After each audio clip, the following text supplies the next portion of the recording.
बिस्मिल्लाहिर्रहमानिर्रहीम। अस्सलाम वालेकुम स्टूडेंट्स, क्लास 7 कैसे हैं आप सब? ठीक ठाक। आज हमारा लेक्चर नंबर 16 है। 26 मई 2021 और बुध का दिन है, ठीक है। और हमने सबक नंबर 4 शुरू किया हुआ है, जो कि हम दोबारा से पढ़ते हैं इसका बाकी हिस्सा नज़्म ज़ब्त का, ठीक है। तो नज़्म ज़ब्त का मतलब पता चल गया था ना आपको, यानी कि एक कायदे कानून और असूलों के तहत जो ज़िंदगी गुज़रती है वो नज़्म ज़ब्त यानी हमारी ज़िंदगी में होता है। अगर हमारी ज़िंदगी में नज़्म ज़ब्त है तो हमारी ज़िंदगी बहुत अच्छी गुज़रेगी और बहुत अच्छी होगी। तो अब हम आगे से इसको शुरू करते हैं। ये आपका सफ़ा नंबर 19 है और जो है ना चौथा पैराग्राफ है आपका। अब हम पढ़ते हैं। नबी करीम सल्लल्लाहु अलैहि वसल्लम नज़्म ज़ब्त को बहुत अहमियत देते थे।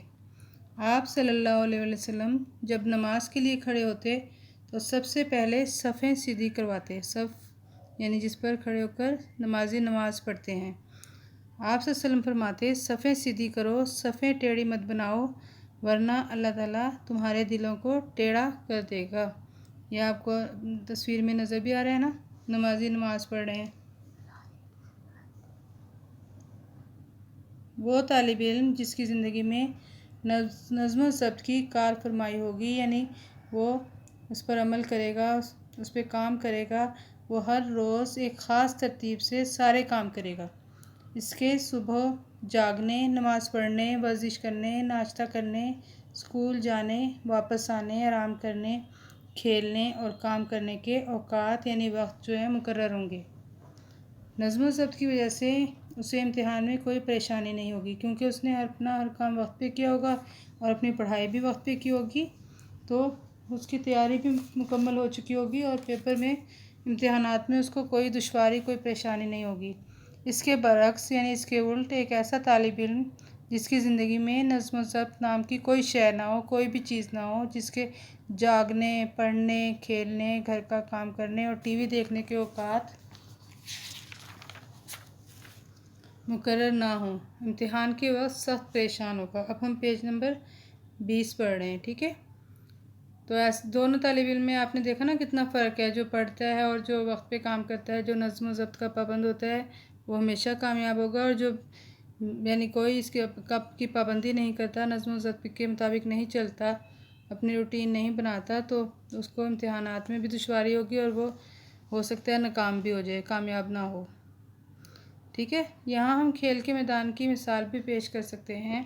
वो टीम जो बेहतर नज़्म ज़ब्त का मुज़ाहरा करती है यानी दिखाती है नज़्म ज़ब्त, जिसके खिलाड़ी टीम के मुफाद को अपने ज़ाती मुफाद पर तरजीह देते हैं, यानी वो अपने मुफाद को नहीं देखते बल्कि पूरी टीम के फ़ायदे को देखते हैं कि हम किस तरह कामयाब होंगे, वो हमेशा कामयाब और सुरखरू रहती है। वो ऐसी टीम यानी कि हमेशा कामयाब रहती है।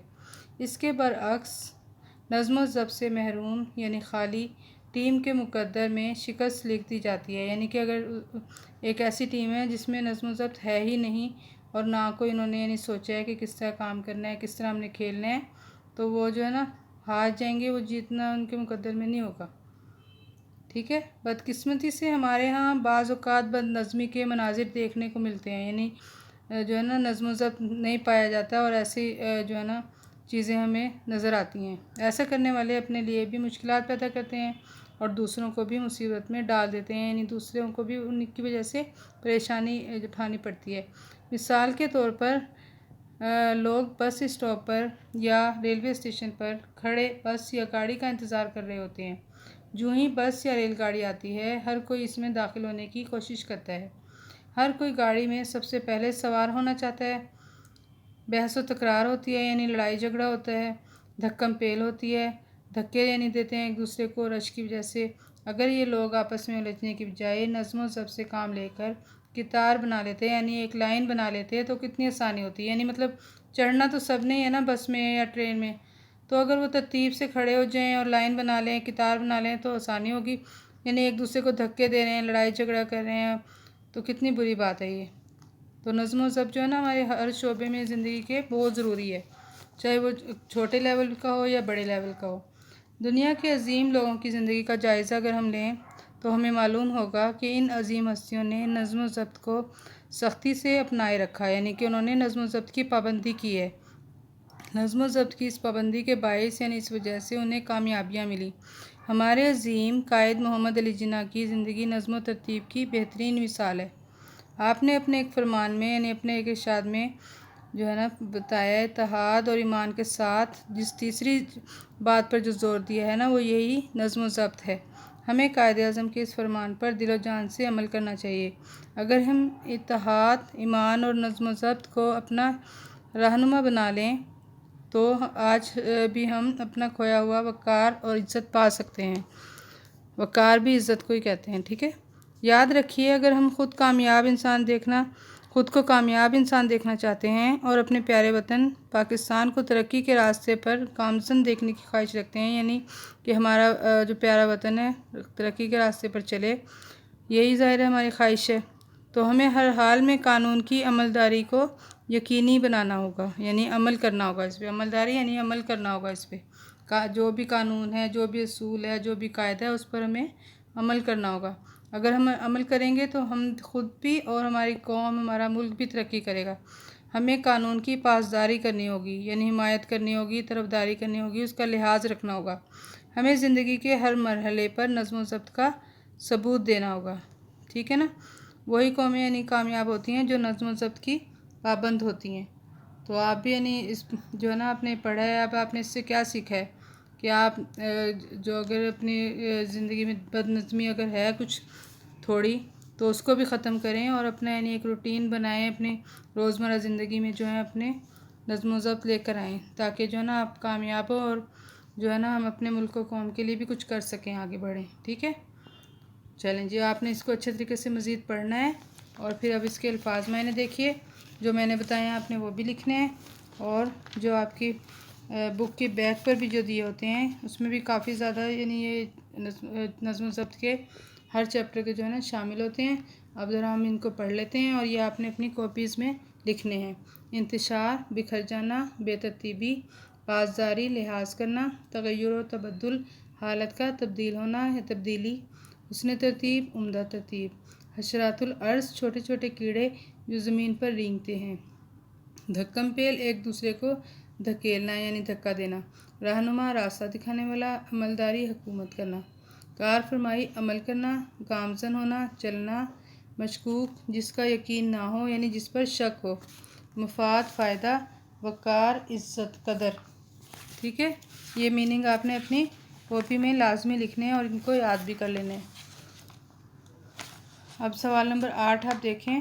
سوال نمبر 8 ہے، جملے آپ نے ان کے بنانے ہیں، ٹھیک ہے؟ پہلا جو لفظ ہے نظم و ضبط، نظم و ضبط یعنی ڈسپلن، ٹھیک ہے؟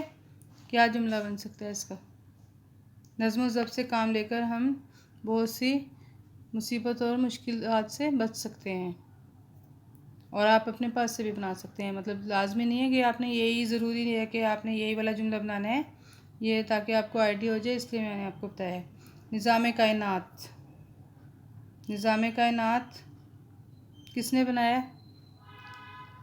نظام کائنات اللہ کی قدرت کا بہترین نمونہ ہے، اللہ تعالیٰ نے یعنی یہ نظام کائنات بنایا ہے۔ کار فرمائی یعنی عمل کرنا، اس کا بنائیں ذرا۔ اللہ تعالیٰ کے ایک کام پر کار فرمائی کرنے والا کبھی ناکام نہیں ہوتا، یعنی اللہ تعالیٰ کے ایک کام پر کار فرمائی کرنے والا یعنی عمل کرنے والا کبھی ناکام نہیں ہوتا، ٹھیک ہے؟ سرخ رو کا کیا مطلب ہوتا ہے؟ سرخ رو یعنی کامیاب۔ اللہ تعالیٰ ہمیں ہر آزمائش میں سرخ رو کرے۔ بحث و تکرار، بحث و تکرار سے انسان اپنا کھویا ہوا وقار دوبارہ نہیں پا سکتا، یعنی کہ بحث و تکرار سے انسان اپنا وقار کھو دیتا ہے، ٹھیک ہے؟ یہ آپ کے جملے ہیں، اور آپ اپنی مرضی سے اور بھی بنا سکتے ہیں، اور اس کے علاوہ آپ نے سبق نمبر 4 کی املا تیار کرنی ہے، ٹھیک ہے؟ سارے جتنے بھی الفاظ ہیں آپ نے اچھے طریقے سے مشکل الفاظ دیکھنے ہیں اور ان کی پریکٹس کرنی ہے۔ اگلے لیکچر میں آپ کو الفاظ بولوں گی، کوئی سے بھی ہو سکتے ہیں، وہ سارے چیپٹر میں سے مشکل الفاظ کی آپ نے تیاری کرنی ہے، ٹھیک ہے؟ پھر اگلے لیکچر میں بات ہوتی ہے۔ اللہ حافظ۔